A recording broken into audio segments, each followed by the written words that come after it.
engenheira agrônoma e mestre em saúde pública, que contribui com uma leitura política e técnica sobre a educação, saúde e agricultura familiar e políticas públicas da nossa escritora.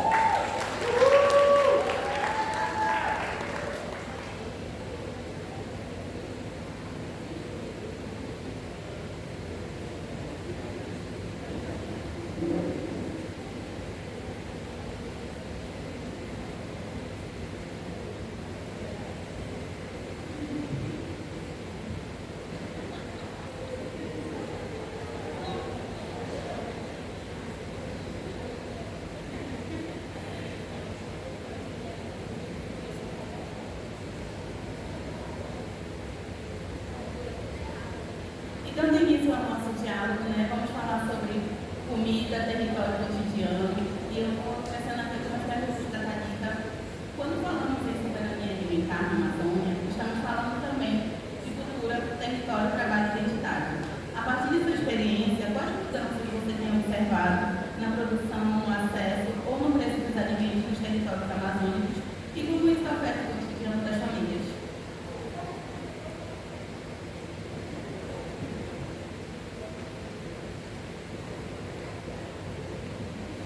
Bom dia. Depois dessa execução,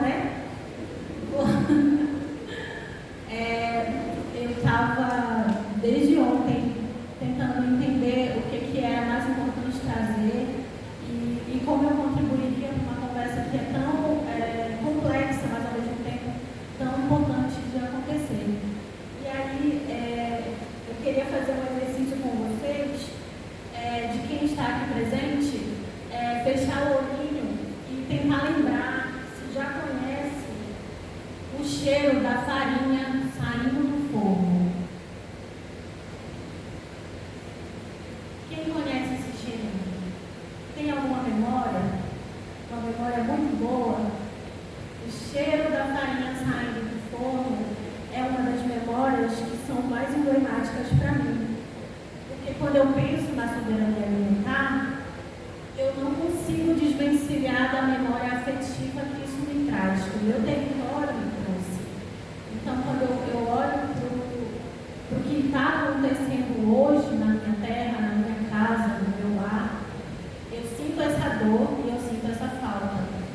E aí, teve alguém que trouxe ontem de dizer assim, não vamos falar só sobre as nossas dores, vamos falar sobre as coisas que estão acontecendo que também são boas. Mas eu preciso trazer esse viés primeiro, porque quando eu, trago sobre soberania, eu também falo de lembrar dessa memória. O meu pai, ele é um agricultor familiar da região dos Lagos de Tartarugalzinho. Tartarugalzinho é um município que fica aqui na BR-156. E a nossa comunidade, o nome dela é Ponta do Socorro. E ela é tão distante, para você chegar lá de carro, são 4 horas. Porque a dificuldade do acesso é o primeiro problema. São 4 horas de carro numa estrada de chão. Então você tem ali vários problemas do acesso. Mas ela também tem acesso via rio, região dos lagos. E aí o meu pai produzia farinha mutirões na comunidade, Então aqui está minha mãe, que é uma das lideranças do nosso território, presidente da Associação de Agricultores. E obrigada, gente.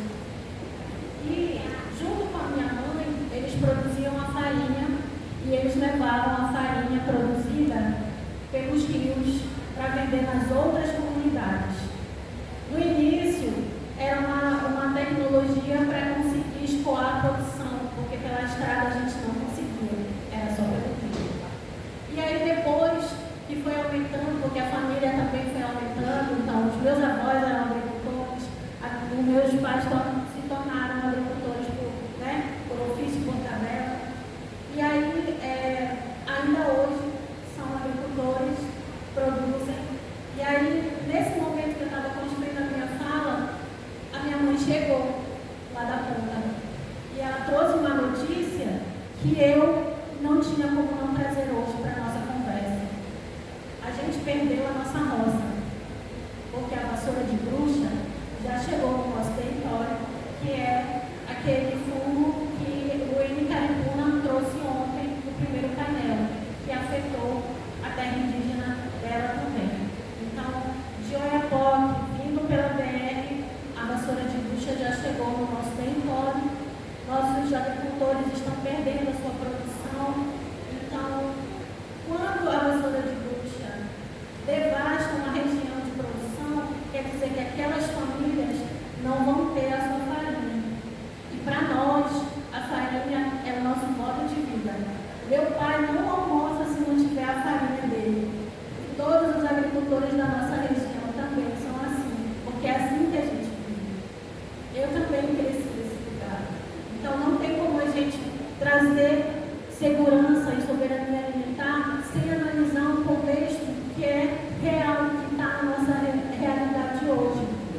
E aí, claro, a gente já tem tecnologias para muitas coisas que, enfim, a gente enfrenta. A nossa casa, por exemplo, é uma palafita que se adequa melhor ao calor, que a gente já, enfim, já vive há muito tempo. Mas também é uma região que é afetada pelos incêndios florestais. Então, além da vassoura de bucha, a gente enfrenta todo ano um incêndio que vem de dentro, muitas vezes, da reserva biológica, que fica no entorno, a comunidade, né? Fica no entorno de uma rebrio. Dentro dessa rebrio, todo ano pega fogo, algumas vezes é divulgado na mídia, muitas vezes é esquecido. Então, eu trouxe esse relato mais específico hoje, porque é o que está acontecendo agora. E aí eu escrevi coisas muito bonitas, sabe?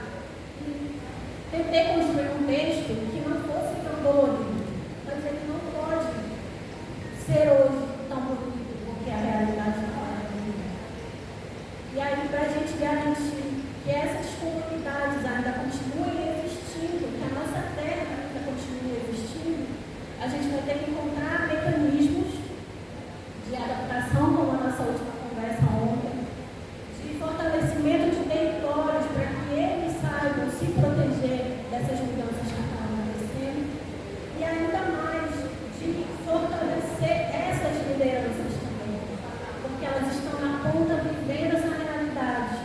Eu, como filha de uma liderança, neta de uma liderança, eu não consigo enxergar a falta de cuidado como uma estratégia de apagamento, de esquecimento.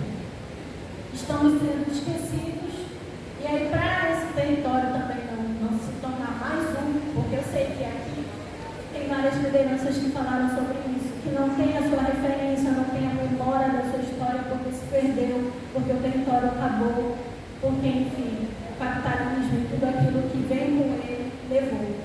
Então, eu preparei coisas bonitas, não tenho tantas coisas bonitas, mas tenho o quê? Uma fé que não vai embora, uma força que vem da minha terra, das mulheres que construíram aquele espaço e seguem construindo. Não sei se já passei o meu tempo, mas eu queria conduzir isso, trazendo essa discussão para a gente, porque eu sei que vocês também já vêm de territórios que passam, já passaram por isso, e se quiserem contribuir também com esse pensamento coletivo de como resolver, de como melhorar, ou de como lutar, porque é isso. A Associação de Agricultores de Ponta do Socorro tem 20 anos de fundação. E agora que a gente está conseguindo acessar espaços onde a gente também pode falar, onde a gente também pode confluir, encontrar, se ver, né? Então, isso para mim é uma coisa que o Amazônia Terra Preta tem trazido e eu agradeço muito pela troca e pelo espaço.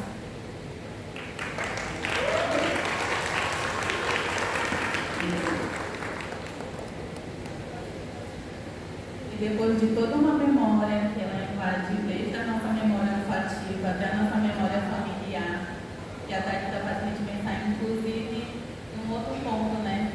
Ser uma neta de liderança, ser filha de liderança e se tornar uma liderança faz a gente se preocupar com algo que é as gerações futuras. Tudo que a gente está falando é pelo direito de pensar nessas novas gerações como gerações que ainda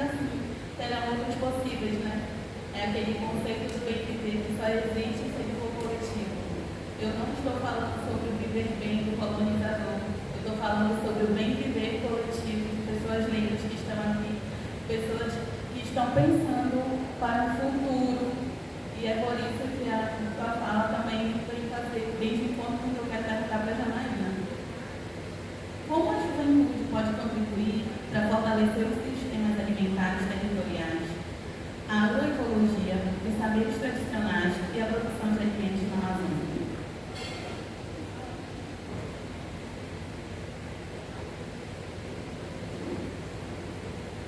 Bom dia a todas, todos e todes. Eu sou a Ney Rodrigues e vocês vão perceber que eu venho de outro território. Bom, peço licença para estar aqui, agradeço ao amigo aí pelo convite. E, bom, eu venho do Paraná, eu venho de Curitiba, a cidade mais negra do sul do país. E para conseguir trazer, né, tudo que essa confluência desse espaço traz e carrega, eu preciso mencionar um grande referencial para mim, que é Nemo Bispo. Então, quando Thalita traz sobre a memória, eu lembro também que a gente não precisa preservar a natureza, a gente tem que se relacionar com essa natureza. E quando ele fala desse se relacionar, é um resgate de si. É um resgate dessa memória, desses saberes tradicionais, familiares e ancestrais. Porque na concepção que trago aqui, a soberania alimentar ela é uma cultura, uma forma de existir para a nutrição das ideias e a nutrição do corpo. Então, quando a gente tem esses saberes da terra, que podem ser chamados de agroecologia, mas pensando também de todo o carrego colonial que essa palavra pode ter, a gente está falando sobre esses saberes da terra que geram autonomia para as juventudes, né?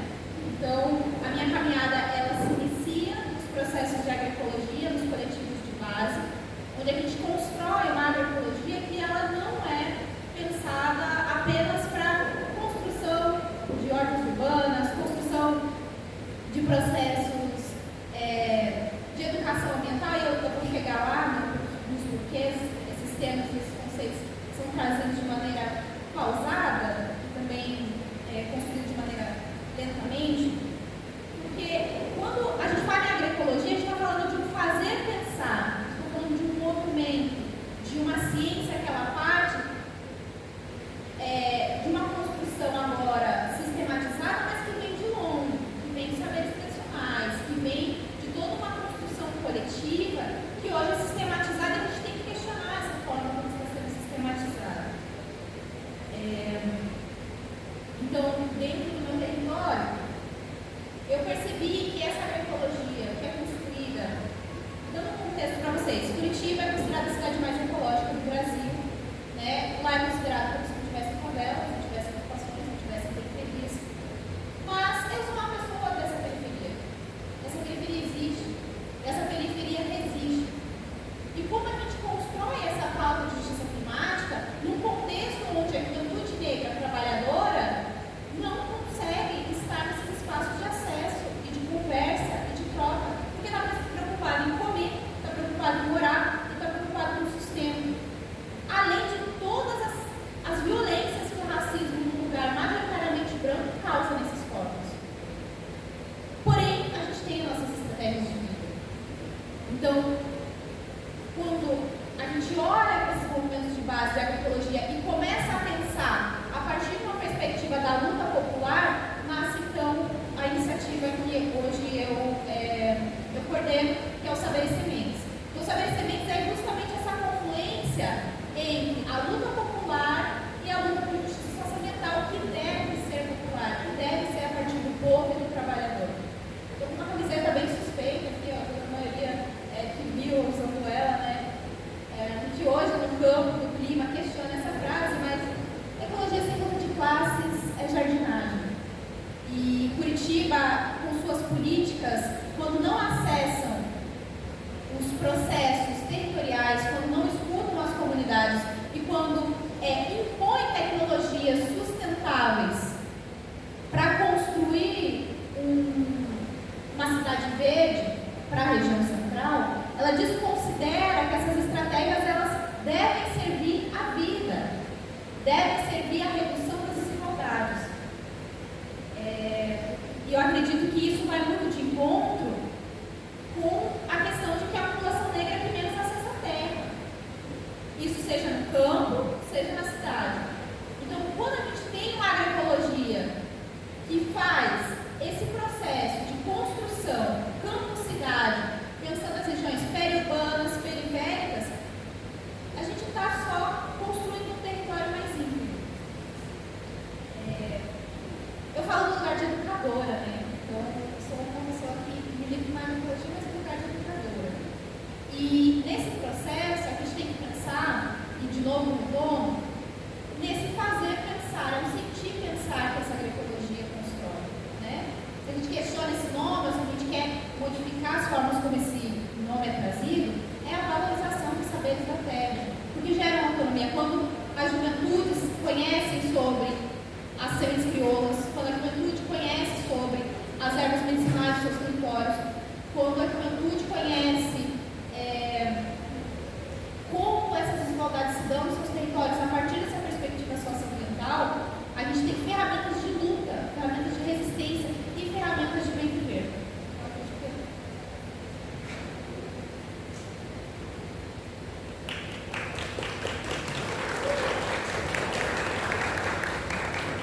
E aí, pensando nessas juventudes, né? Qual seria, então, esse grande desafio que você encontra enquanto jovem que está repensando o seu lugar, mas também está repensando a maneira de educar, enquanto essa educadora que está aí contribuindo de diversas formas, né? E como criar essa iniciativa comunitária também para continuar essa agroecologia?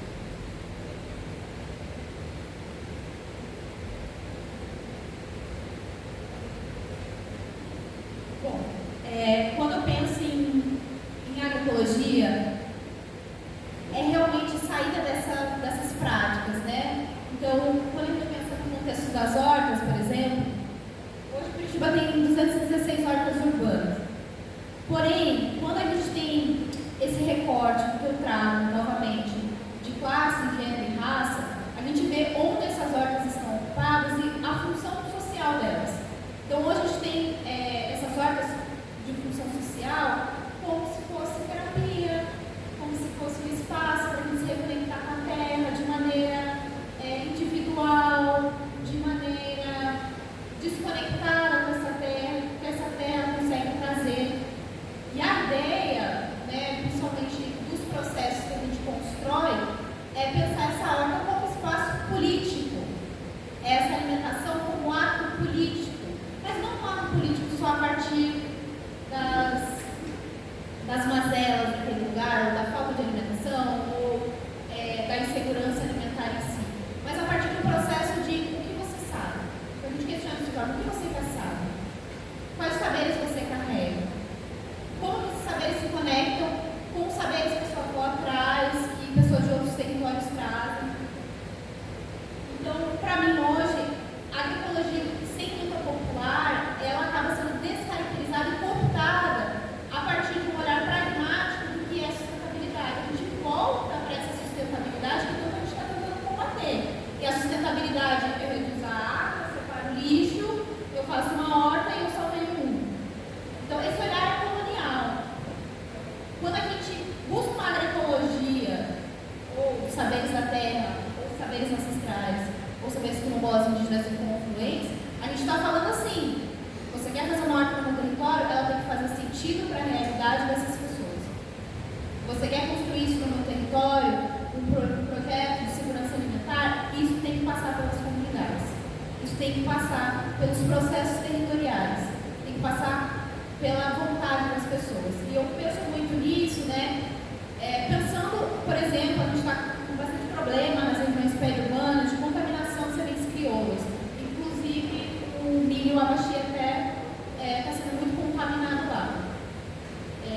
As cidades são grandes potenciais de construção e de reprodução dessas sementes. Por que não? Porque não há interesse de construção conjunta com os coletivos, com as comunidades e populações para a autonomia.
que às vezes a gente produz, mas não chega na nossa mesa.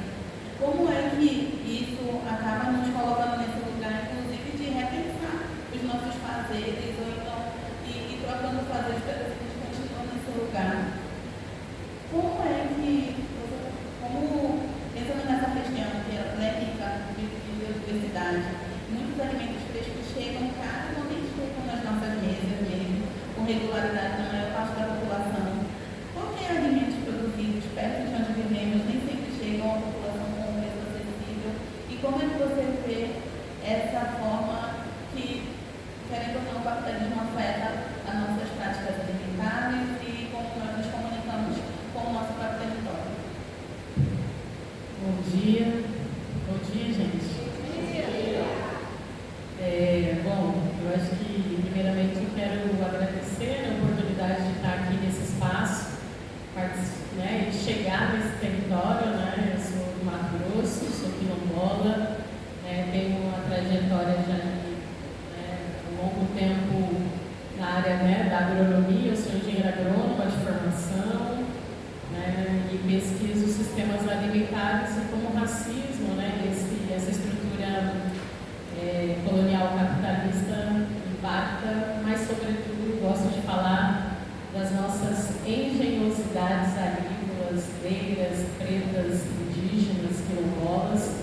Sou do território do Pantanal do Mato Grosso, né, numa região também de fronteira com a Bolívia, e um pouco deste lugar também que sofre, né, com a imposição de um modelo de agricultura e de alimentação,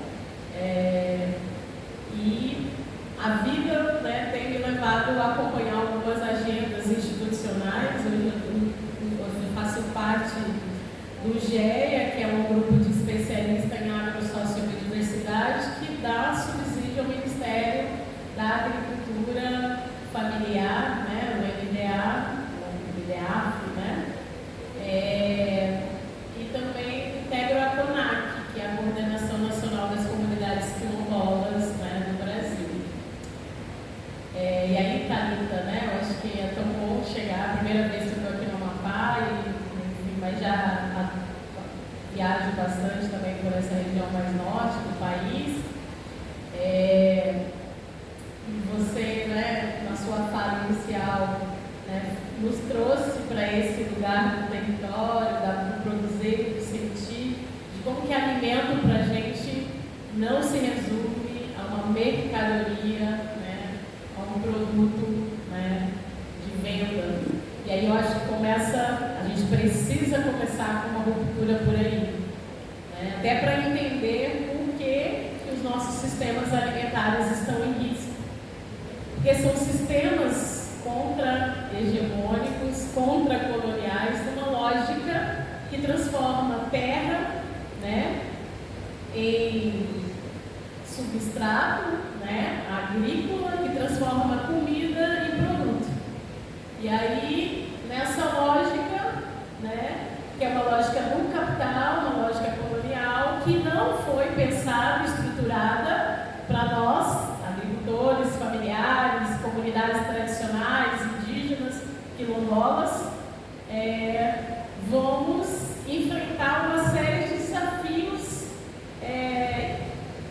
para poder fazer com que esse alimento circule, para fazer com que esse alimento, que para nós é um alimento que carrega a nossa identidade, a nossa relação com o território, esse alimento carrega, né, a saúde, né, em forma de saúde, ele entra dentro de uma infraestrutura de abastecimento capitalista, não feita para alimentar o povo, feito, né, para comercializar commodities agrícolas, né?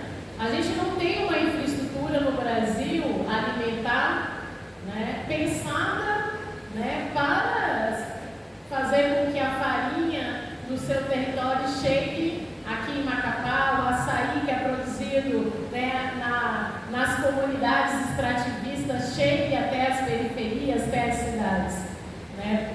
E é importante a gente pensar sobre isso para a gente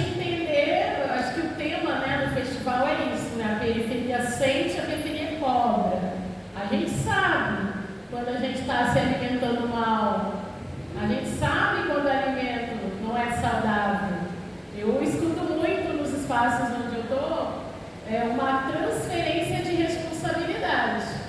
A gente não tem culpa, né, nisso aí. Isso é um projeto do Estado brasileiro. Um Estado formado para que as coisas não funcionem dessa forma, né? Se a gente tem hoje a maioria da população das periferias brasileiras e principalmente a população negra do país, né, em insegurança alimentar e nutricional, isso é um projeto político desigual e racista, né? Alguns pesquisadores, algumas pessoas que atuam na área, né, vão chamar isso de pântanos e desertos alimentares. Eu prefiro chamar de outra coisa. Eu prefiro chamar de apartheid alimentar e de racismo alimentar, né? Eu acho que provoca o Estado brasileiro a repensar a sua estrutura, né? E aí, de um lado, e aí a pergunta, né, que Roberta nos faz, por que um alimento fresco, produzido a 30, 20 quilômetros daqui, não consegue chegar até a população nas periferias, né, nas cidades? O problema, eu não vejo que é a distância. Porque se fosse a distância, a gente não teria frango de granja produzido lá no Mato Grosso, chegando no Macapá.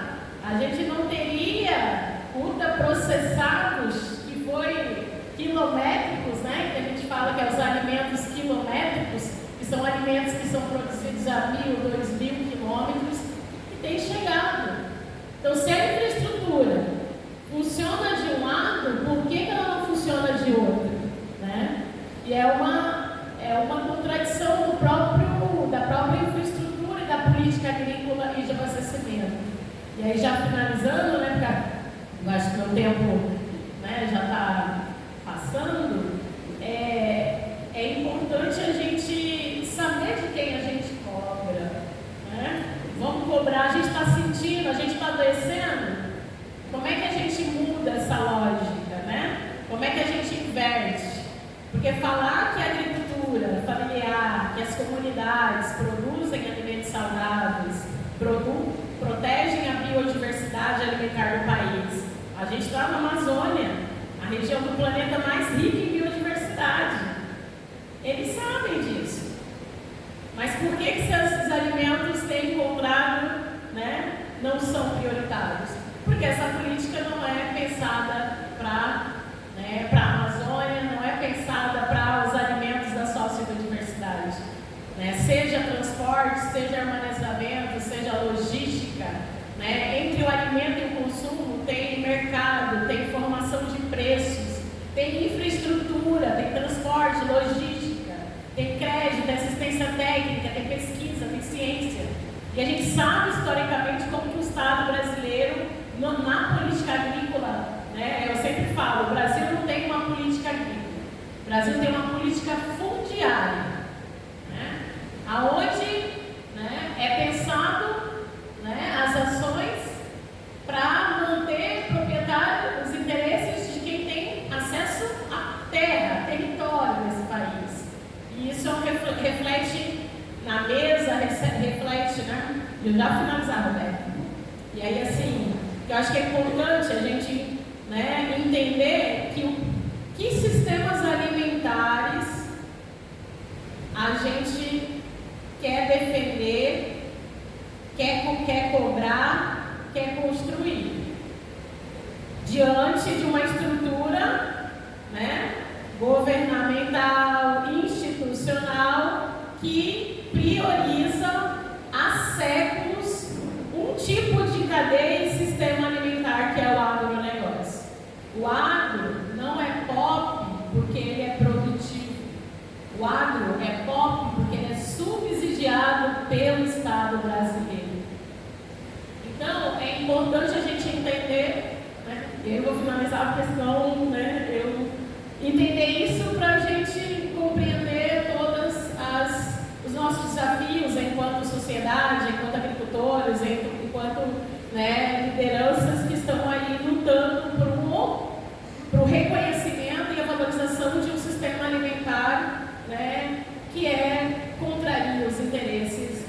capital do próprio Estado brasileiro. E aí, só para a gente não ficar na curiosidade, quais seriam então essas políticas públicas mais estratégicas para fortalecer a agricultura familiar, a agroecologia, a pesca artesanal e os sistemas alimentares territoriais diante da crise climática, já que a sua fala foi toda voltada para pensar esse novo horizonte? Bom, eu acho, a gente tem algumas políticas públicas que foram com muita luta e muita mobilização social. A gente tem as nossas infraestruturas de comercialização e produção de alimentos. Elas só não são aceitas e aderidas pelo Estado brasileiro, né? Nós temos as nossas engenhosidades agrícolas para manter a biodiversidade da Amazônia viva. Só não é reconhecida e não é financiada pelo Estado brasileiro. As políticas públicas, eu poderia citar aqui várias. Podia falar da PENAPO, que é a Política Nacional de Agroecologia e Produção Orgânica. Eu podia falar do PA, do Programa de Aquisição de Alimentos. Eu podia falar do PENAI, do Programa Nacional de Alimentação Escolar. Eu podia falar sobre PRONAF, né? Mas volto o que eu havia, né, pensado nessa primeira pergunta, nessa primeira reflexão. Quais políticas, né, reconhecem e valorizam o nosso modo de produzir, o nosso modo de cultivar a terra, a nossa existência, né? E quais são estratégicas para o momento atual? Nenhuma política pública, gente, ela precisa ser eternizada. Eu sei que às vezes o governo tem uma dificuldade de avaliar as próprias ações. Inclusive os nossos governos, né, mais progressistas, né? Mas a gente precisa fazer avaliação de política pública, fazer monitoramento, ter participação social. Participação social não é fazer uma consulta na internet para saber se o PA está funcionando aqui em Macapá ou não, né? Participação social significa, inclusive, reconhecer a diversidade de organização social dessa população.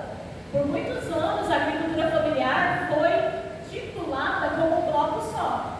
Do sul do Brasil à Amazônia, todo mundo é agricultor familiar, né?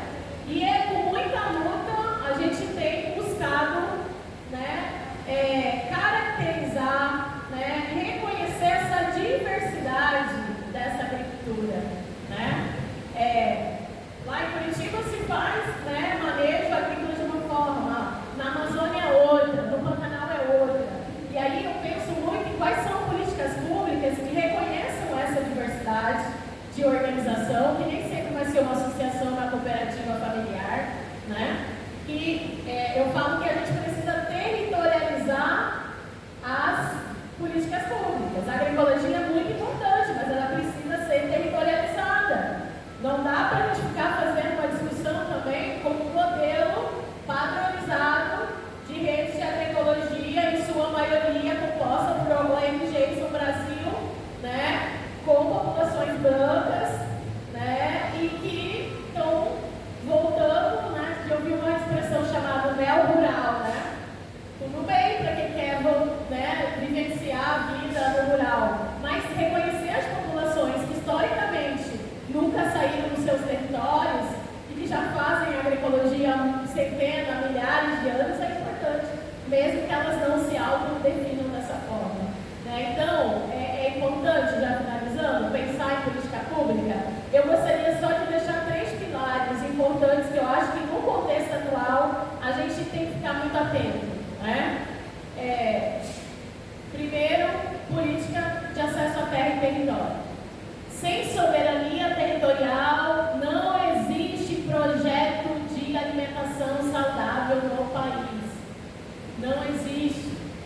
Ontem eu estava aqui ouvindo, né, o pessoal do Pali, que é, né, do território aqui, falando da perda e ameaça do território, né, que o território é produtivo, que lá tem, né, agricultura, roça, pesca, tem, né, os extrativismo, mas nada disso se sustenta sem acesso e proteção territorial.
ano passado, a gente foi chamado, né, para participar com o Ministério do Transporte para a construção desse plano.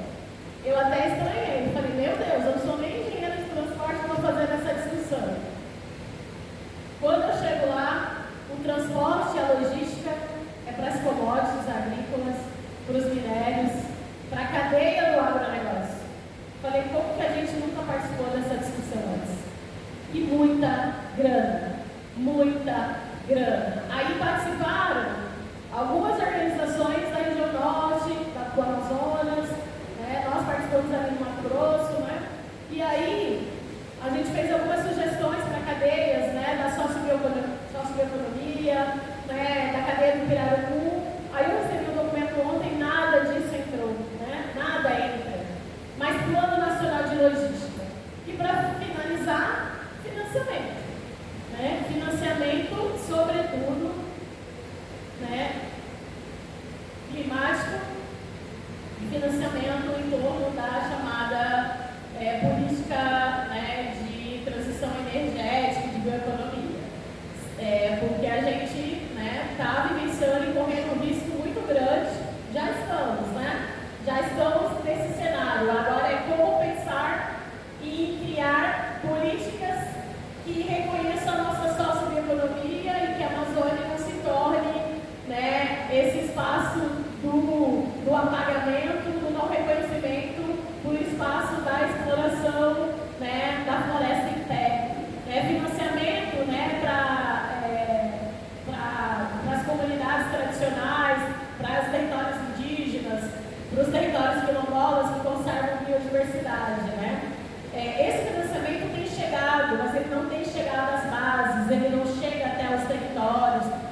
Tem atravessamento de bancos, tem atravessamento, né? Porque hoje em dia, né, é isso, né? Se vende títulos, né? Eu participei de uma discussão sobre títulos da Amazônicos, que é do BID, né, que vai financiar grandes, né, corporações e investidores que protegem a Amazônia. Esse dinheiro não vai chegar até as nossas comunidades, né? E falar em agricultura, em alimentação, a gente tem que saber o que cobrar e da onde cobrar. Financiamento é um deles, né?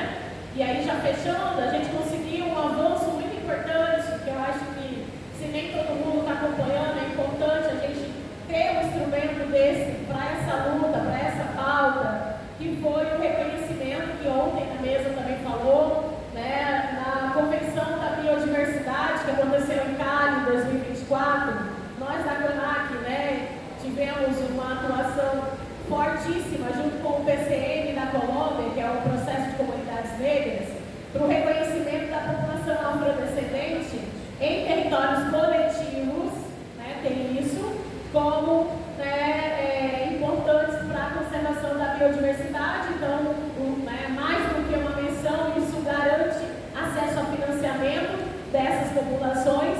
E a nossa briga agora é para, né, quem é que vai medir essa conservação da biodiversidade?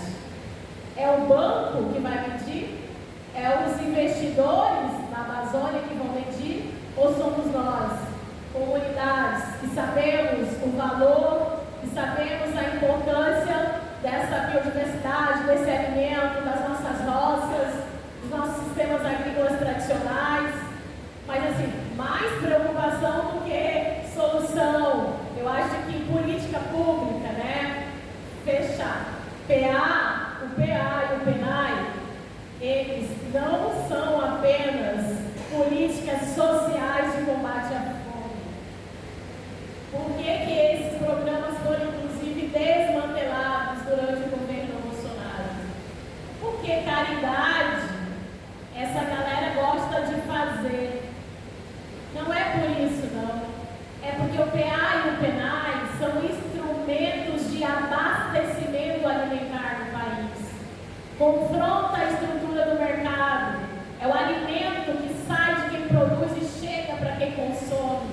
A gente sabe muito bem a importância desses programas, que foram retomados no atual governo, mas ainda com um percentual baixíssimo. 2025, Só do PA de compra com doação simultânea, que eu sei que aqui no Amapá o Estado tem, acho que o PA estadual, né? Nem sei se está funcionando, mas depois a gente pode conversar sobre isso. Mas assim, o PA 2025 a nível nacional, que é o Programa de Aquisição de Alimentos, né? Ele operacionalizou para comunidades quilombolas 7% dos contratos nacionais.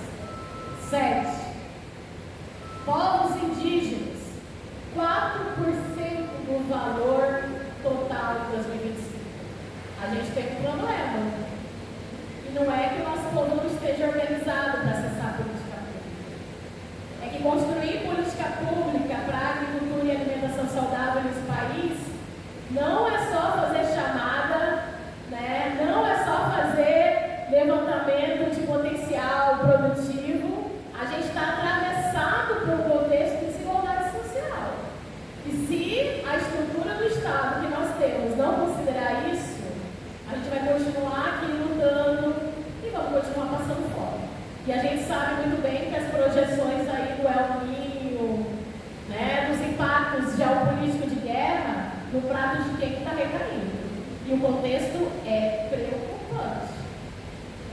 Muito obrigada. E aí, a gente volta.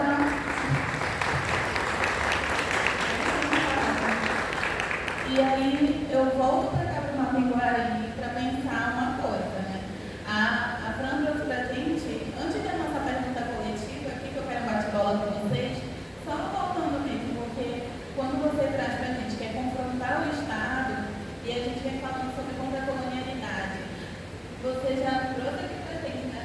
Para trás, meio do bicho, para a gente começar a disputa aí de narrativa, falando como de fato a gente está aqui contra-colonizando, né? Como essa mesa apresenta para a gente uma sabedoria que não tem como explicar no livro, que é sentir o cheiro da farinha. Não tem como explicar no livro como é que esse cheiro da farinha vai fazer diferença. Então, não tem como colocar no documento oficial, não tem política pública que caiba em saber que aquele cheiro é especial.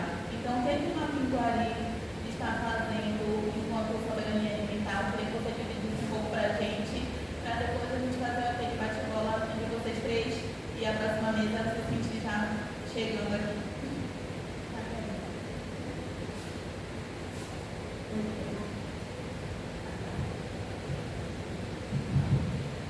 Vocês me escutam?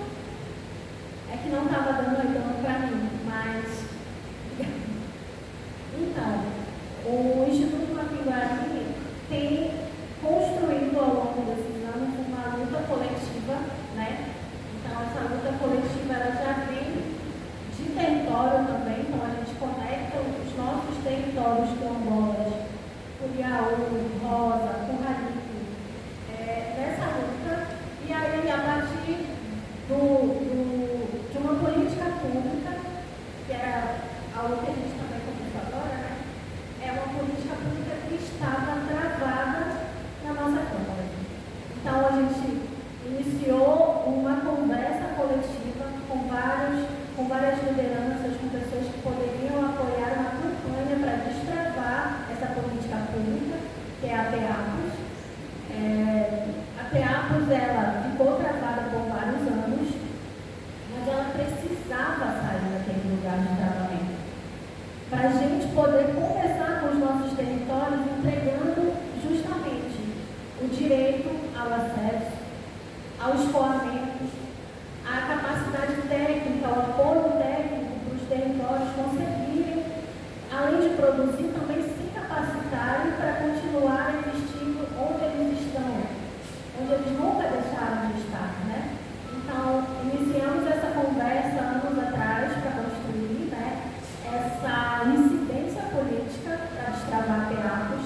Conseguimos destravá-la, ela foi aprovada e agora ela está no processo de implementação. Esse processo de implementação já é uma outra construção que já conectou vários outros espaços.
espaços de produção dentro desses territórios que eu falei para vocês.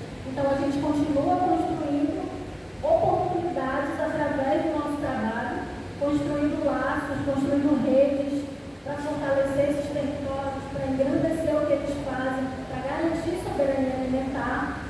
E aí, aproveitando que estou falando de construção de rede, também fortalecer os territórios que ainda não estão conectados com essa conversa.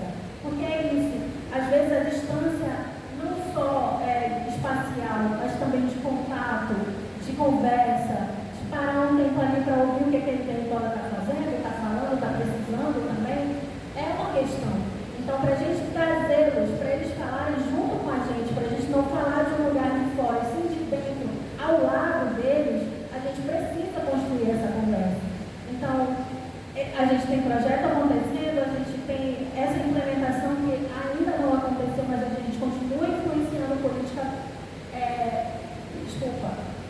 continua influenciando espaços políticos de decisão para tentar destravar essa implementação. É o que a gente pode agora, com os recursos que temos, enfim, com a equipe também que temos, mas precisa existir esse movimento que muitas vezes enfim, diminuído, esquecido, enfim. E trazendo, enfim, para o que a gente falando agora, o PAA, CONAB está funcionando aqui no Sim.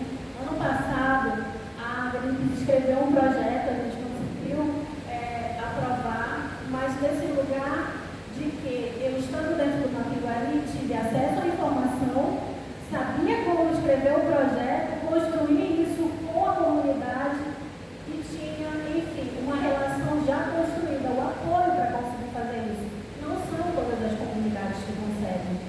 E é por isso que o Mapiguari continua construindo a rede, construindo relações, se apropriando da conversa coletiva, porque é isso. A gente precisa conversar, a gente precisa construir e precisa também dar as mãos e dizer, vamos junto, vamos fazer, vamos escrever, enfim. Então, eu espero que eu tenha conseguido falar tudo bonitinho. E obrigada, amiga. Com certeza, a gente quer voltar mais vezes, quando você quiser. E agora, a gente já está chegando no final da nossa mesa, mas eu queria só um bate-bola, assim, uma resposta curta de vocês, mas pensando tudo que vocês trocaram, compartilhamento, né, de uma das outras. Se vocês pudessem escolher ou criar uma única política pública e essa política pública fosse para proteger o futuro da alimentação na Amazônia, no Brasil, no território de vocês, qual seria por quê? 2 minutos, porque é uma pergunta bem simples, né? É difícil. Mas, vindo do meu território, né, a gente falou de várias políticas que também estão presentes lá, eu acredito que é necessário para o sul do país, né, fazer um reconhecimento, e eu trago aqui um ponto que é quem acessa, quem participa e quem decide essas políticas. Né? Então a gente tem uma cidade onde essas políticas elas são mais eficientes, elas têm chegado de forma mais eficiente, mas sem o recorte necessário para chegar para quem de fato tem sofrido mais com a crise climática, com quem de fato tem pensado. É um lugar colonial, de novo, de um olhar vertical. Então a gente busca essas políticas públicas nesse outro que é silenciado, que é apagado e que é hipotético. Então quando a gente traz a juventude, as populações negras, indígenas e quilombolas dos territórios para conversar, a gente muda essa perspectiva da política pública. Não é só tê-la, é construí-la coletivamente. Né? Eu acredito que o financiamento também é um processo que é uma grande discussão, mas para onde vai indo o dinheiro de Curitiba? Quem acessa o dinheiro que constrói os territórios em Curitiba? E eu acredito que a principal, né, para mim é um lugar muito caro, muito valioso, é de fato a gente pensar a educação ambiental de uma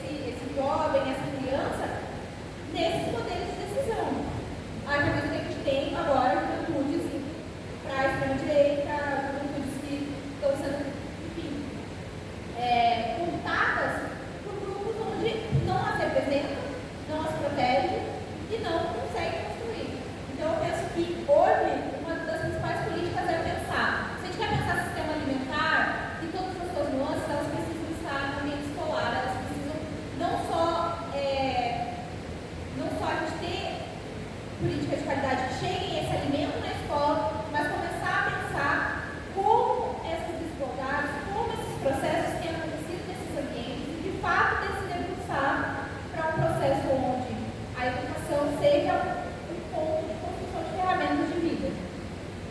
Muito obrigada.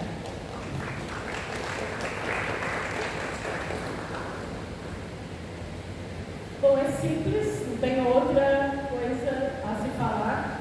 Reforma agrária, descentralização da terra, demarcação de territórios indígenas e titulação dos territórios quilombolas. Sem isso, a gente não tem futuro alimentar nesse país, a gente não tem sistema alimentar saudável, não tem agroecologia, floresta. É política de reparação histórica, né? Não é à toa, né, que eu lancei um livro agora, esse ano, se chama Terra e Liberdade, justamente provocando uma insurgência dos movimentos sociais para a gente não perder de vista a luta por terra. Né? Sei que hoje a conjuntura do país, boa parte da população negra, por exemplo, não está no rural. Boa parte, né? A gente tem também um número muito expressivo de população indígena nas cidades. Mas acesso à terra também significa termos condições, espaço, né, de reprodução de vida, mas de produção de alimentos saudáveis. Então, se eu pudesse definir uma política com orçamento, política no papel bonita, a gente tem muito. A gente precisa de orçamento. Então, eu preciso, né, por mais que esteja esquecida, né, pela nossa agenda governamental, que não faz reforma agrária há um bom tempo, né, política de acesso à terra e território.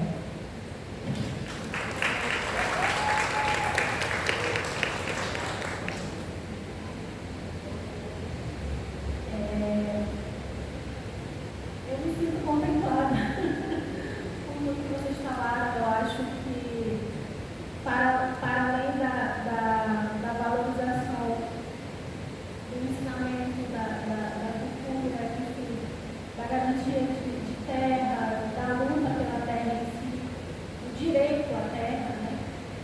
Eu também colocaria como algo a ser construído também junto às comunidades, uma política pública que resguardasse a nossa cultura e trouxesse para as novas gerações aquilo que nós já aprendemos com os nossos pais aprenderam com os nossos avós. Então, juntando tudo isso que nós temos, eu acho que é um caminho possível para a gente conseguir que a luta continue, mas que ela continue através de processos que garantam que ela exista, que ela resista e que ela persista. Então, é isso. Não consigo mais pensar em algo, mas eu queria só fazer uma conclusão sobre aquele nosso cheiro da família. Eu quero muito que as crianças da minha comunidade também conheçam esse cheiro, carreguem com eles para a vida, reconheçam nesse cheiro o território de onde eles vieram, e que eles definam, assim como eu, assim como a minha mãe, as outras mulheres que estão na comunidade, que lutam pelos seus filhos também, pela permanência deles nos territórios, que a gente não perca essa memória e continue para frente. Obrigada. A gente chegou naquele momento que eu não queria, mas eu quero muito agradecer a Janaína Rodrigues, Fran Paula, Térita Tavares, ao Instituto Mapinguari e a todas as pessoas que estão aqui presentes, porque hoje a gente conseguiu aqui nesse painel falar, né, que soberania alimentar ela é também uma política climática, que a gente reafirma isso, que a gente entende que, como disse Fran, não dá para falar de apartheid alimentar, porque isso não combina mais com o que a gente tem feito, né? A gente tem lutado bastante para modificar esse cenário. Não dá para pensar em uma educação que não seja uma educação socioambiental, que pense em território para além de dimensão geográfica, mas o território de si. Não dá para a gente pensar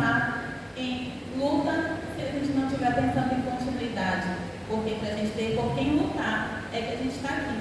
Então, muito obrigada, agradeço imensamente essa oportunidade e, enquanto uma pessoa da Amazônia, quero dizer para vocês que o Amazônia